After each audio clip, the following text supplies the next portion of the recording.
La limite au progrès, pour moi, elle est sous ces deux angles-là. Il faut respecter la sacralité du monde. Il y a des choses qu'on ne doit pas violer, transgresser. Et il faut une démarche éthique. S'il n'y a pas ces deux aspects, ça part en vrille.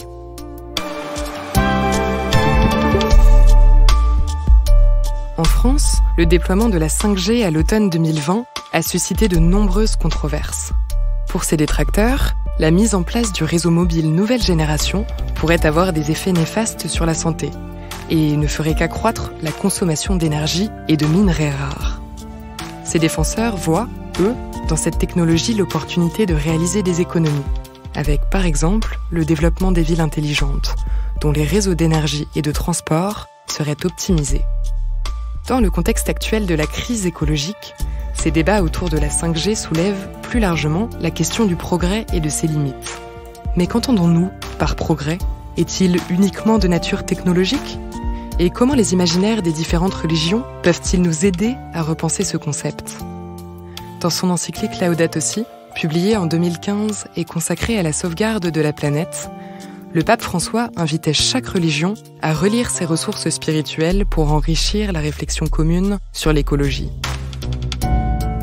Dans ce podcast, des théologiens, historiens, philosophes ou militants de terrain nous éclairent sur le rôle que peuvent jouer les traditions religieuses. Ils nous aident à mieux comprendre les défis écologiques et nous appellent à passer à l'action. Vous écoutez la 5e saison de Place des religions.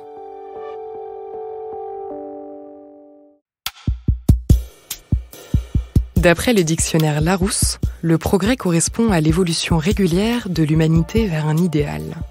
Martin Kopp, théologien protestant et chercheur associé à l'Université de Strasbourg, étoffe cette définition en détaillant les différents sens que peut revêtir le terme de progrès. On pourrait distinguer 3 acceptions. La première, c'est tout simplement, d'un point de vue presque étymologique, le progrès, c'est la marche en avant. Et cette marche en avant peut aller dans une mauvaise direction. On parle du progrès d'une épidémie. Deuxièmement, il y a l'idée de progrès comme un regard et un jugement sur l'histoire récente, en particulier l'histoire moderne, les derniers siècles, la Renaissance, la Révolution industrielle, le développement, jusqu'à la modernité et au mode de vie que nous connaissons aujourd'hui, avec cette idée que globalement, les sociétés humaines et peut-être même l'humanité, avec un grand H, ont avancé depuis un certain état, majoritairement insatisfaisant, vers du mieux, et vers un mieux continuel, cumulatif, et a priori illimité. Comme le dit l'expression, on n'arrête pas le progrès. Et puis il y a une troisième conception qui va carrément voir dans ce mouvement de l'histoire des derniers siècles, en le prolongeant jusque dans le passé, une certaine philosophie de l'histoire, c'est-à-dire que l'histoire a une orientation, elle a un sens. Donc ça ne relève pas simplement les derniers siècles et le progrès que nous aurions vu de la manière dont nous avons construit nos sociétés, mais d'un processus inscrit très profondément. Et là, dans la philosophie de l'histoire, on est dans un registre ou dans une profondeur qui va même au-delà de cela. Aujourd'hui, le terme progrès désigne principalement l'innovation technique et scientifique. Dans l'imaginaire collectif, il est associé aux révolutions industrielles des XVIIIe et XIXe siècles. La première, qui a débuté aux alentours de 1760, s'est entre autres appuyée sur le développement du charbon et du chemin de fer. La seconde, commencée vers 1880, était liée à l'essor du pétrole, de l'électricité et de l'automobile. Quel regard posent les religions sur les progrès techniques et scientifiques ? Les ont-elles freinés ou au contraire encouragés ? Le théologien Homero Marangiu Peria nous éclaire sur la conception du progrès dans la tradition musulmane et le théologien protestant Martin Kopp sur celle dominante au sein du christianisme. L'idée de progrès est présente dans le Coran à travers un élément fondamental. C'est celui de l'observation du monde. Le terme de science, dans toutes ses déclinaisons, observer, analyser, cogiter, revient des centaines de fois dans le Coran. Pour une raison très simple, c'est que le texte coranique considère que on ne peut pas accéder à Dieu si on n'observe pas le monde. Donc les musulmans, très tôt, se sont donné les moyens d'observer ce monde. Et tout un ensemble de disciplines vont avoir leurs heures de gloire dans les sociétés musulmanes du Moyen-Âge. Je pense aux mathématiques, à l'astronomie, à la botanique, mais également à la philosophie. Tout cela va se développer avec un arrière-fond, c'est explorer le monde pour trouver le fil conducteur avec Dieu quelque part. Martin Kopp. Dans la tradition chrétienne, il y a une ambivalence face à cette notion de progrès. D'une part parce que ça peut être considéré comme le creuset du concept de progrès, et d'autre part parce que il y a eu une opposition ou des résistances d'un certain christianisme à un projet progressiste. Pour ce qui est d'être le creuset du progrès, d'abord, le christianisme pose, dans notre regard sur l'histoire, une linéarité. Donc on l'exemplifie visuellement par une ligne, et une ligne qui a une flèche, donc qui avance dans une direction. Donc déjà, cette vision-là, c'est une précondition au concept de progrès, mais non seulement une vision linéaire du temps, mais aussi l'idée qu'il y a quelque chose devant nous, une ouverture, et que ce qui est devant nous peut être meilleur. Le christianisme, par la promesse de la résurrection, par l'attente du royaume, qu'on attend en plénitude, qui a déjà commencé dans ses graines, etc. Mais il y a l'avenir promet. Comme le disait Lévinas, le temps va quelque part et il promet quelque chose. Et ça aussi, c'est très chrétien et ça participe de cette narration, ou ça peut participer de cette narration, de cette émergence du récit du progrès. Et en même temps, ce qu'on a vu, c'est que quand on commence les recherches scientifiques, les grandes découvertes, quand on s'interroge, je ne veux pas enfoncer des portes ouvertes, la condamnation de Galilée, les remises en cause de la cosmologie biblique ou de la chronologie biblique, l'idée que le monde a plus que 5000 et des brouettes années, qu'en fait ce serait des millions, que le vivant a évolué, que toutes les espèces ne sont pas apparues comme ça, d'un claquement de doigts, qu'il n'y a pas plus une vision fixiste du monde, mais une vision d'un monde dans son évolution, dans la nouveauté, etc. Eh bien, l'Église et le christianisme a d'abord été un lieu de résistance, d'opposition, de condamnation. Et donc, il y a cette ambivalence. D'ailleurs, quelqu'un comme Teilhard de Chardin ne comprenait pas que là où le christianisme peut offrir des conditions de pensée, d'un progrès, eh bien, il y avait une réaction d'opposition. Après la Seconde Guerre mondiale, les progrès techniques et scientifiques ont entraîné une augmentation de l'activité humaine sans précédent, qui s'est accompagnée d'une dégradation de la planète. Émissions de gaz à effet de serre, hausse des températures, érosion de la biodiversité. Un phénomène baptisé la Grande Accélération, mis en évidence en 2007 par les climatologues Will Stephen et Paul Joseph Crutzen, ainsi que l'historien John Robert McNeill. Cette grande accélération pose la question des limites de l'expansion de l'homme. Ce dernier doit-il mettre un frein au progrès technique afin de stopper la destruction des écosystèmes ? Sur ce sujet, deux visions s'opposent. Certains estiment que c'est grâce aux innovations techniques que la crise écologique pourra être dépassée. Et d'après cette vision techno-optimiste, la technique a toujours réussi à repousser les limites de l'homme. Elle pourrait donc aussi apporter des solutions aux problématiques écologiques. Mais d'autres, au contraire, voient dans l'innovation technique l'une des raisons principales des bouleversements actuels. Dans son encyclique Laudato Si', le pape François s'est saisi de ces enjeux et a formulé une critique de ce qu'il appelle la perspective technocratique. Éclairage de Cécile Renoir, philosophe et religieuse de l'Assomption. Le pape François, dans Laudato Si', parle et critique la perspective technocratique. Alors, qu'est-ce que ça veut dire ? En un sens, quand on regarde ce mot de technocratie, une approche technocratique, il y a bien l'idée de technologie qui sont utilisées, donc tout ce qui est supposé nous permettre de vivre mieux d'un point de vue matériel. Et puis, il y a le crassif et écho aussi à l'idée de bureaucratie, d'administration, en fait, de gestion.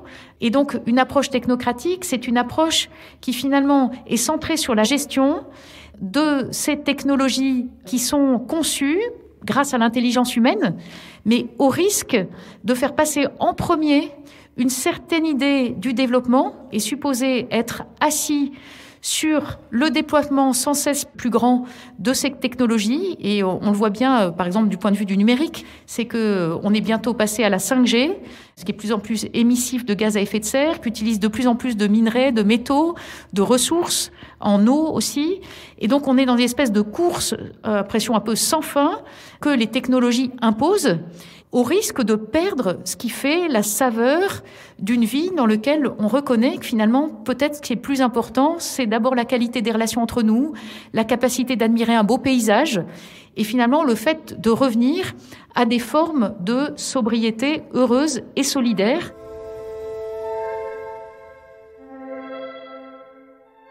Pour penser les limites du progrès, le théologien Homero Marangiu Perilla propose, lui, de s'appuyer sur les enseignements du Coran. La première limite, c'est la sacralité.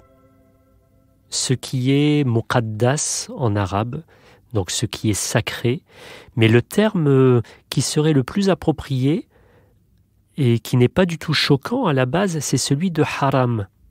Alors aujourd'hui, on traduit le terme de haram en français comme étant l'interdit. Donc il y a le halal et il y a le haram, pour le dire en accent français. Donc il y a le licite, ce qui est autorisé, et ce qui est interdit. Alors halal ne signifie pas licite au sens juridique du terme, et haram ne signifie pas interdit au sens juridique du terme. Haram en arabe signifie ce qui est sacré en fait, ce qui ne doit pas être violé, transgressé. Mais du point de vue spirituel, du point de vue moral. Et ça m'amène à un deuxième aspect. La deuxième limite du progrès, c'est l'éthique. C'est le domaine en arabe de al-akhlaq. Donc tout ce qui concerne le rapport vertueux au monde. C'est pour cela que le Coran oppose ce qui relève de la vertu et ce qui relève de la corruption. À partir du moment où une avancée technologique est complètement néfaste au monde, il faut se poser des questions. C'est-à-dire qu'aujourd'hui, on pense qu'on a la capacité à faire tomber la pluie, à modifier les gènes de plantes pour qu'elles se protègent naturellement d'un certain nombre de choses qui peuvent les atteindre, etc. Et on pense qu'en cartographiant les cartes génétiques des plantes, on pourra agir sur n'importe quelle caractéristique. C'est-à-dire que l'être humain devient un peu Dr Jekyll et Mr Hyde. Mais au profit de quoi? Donc la limite au progrès, pour moi, elle est sous ces deux angles-là. Il faut respecter la sacralité du monde. Il y a des choses qu'on ne doit pas violer, transgresser. Et il faut une démarche éthique. S'il n'y a pas ces deux aspects, ça part en vrille. Nous serions donc passés ces derniers siècles de l'idée d'un progrès émancipateur à un progrès purement technologique, qui se développerait sans aucun obstacle, entraînant la destruction des écosystèmes.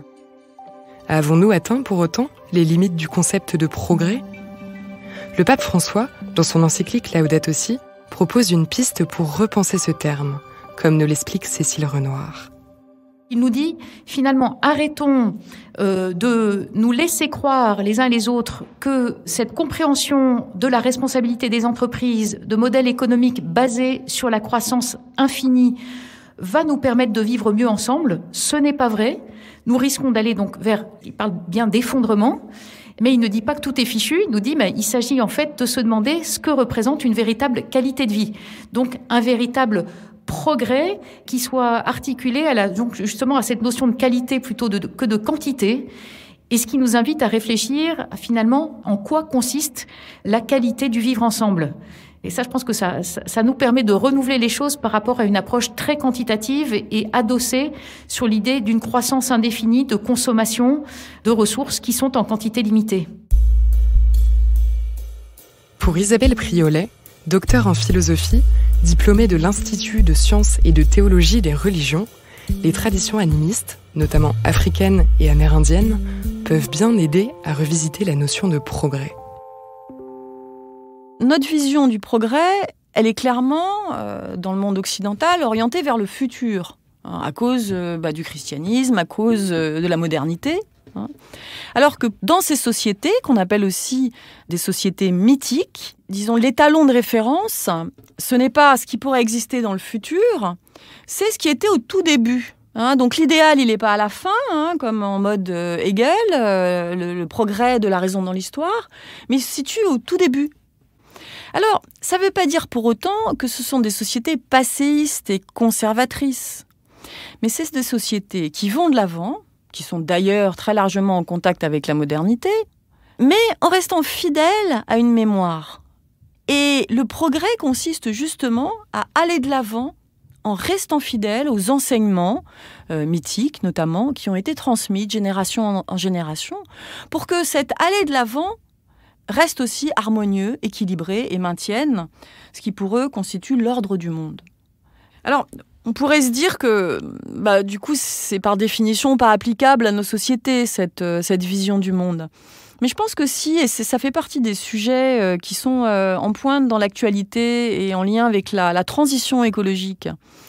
Quelque part, dans la notion de permaculture, il y a à la fois l'idée d'améliorer nos connaissances, par exemple en biologie des sols. Donc là, on est vraiment dans l'idée que la permaculture, c'est aussi de l'ordre d'un progrès scientifique. Mais en même temps, on redécouvre des façons de faire qui étaient celles de nos grands-parents, de nos arrière-grands-parents, voire plus loin.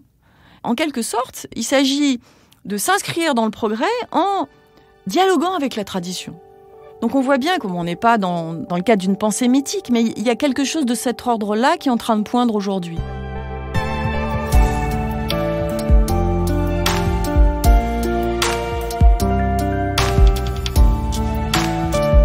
Vous venez d'écouter un épisode de la 5e saison de Place des religions. S'il vous a intéressé, n'hésitez pas à le partager et à vous abonner à notre podcast. Place des religions est à retrouver sur toutes les plateformes, sur le site et l'appli La Croix.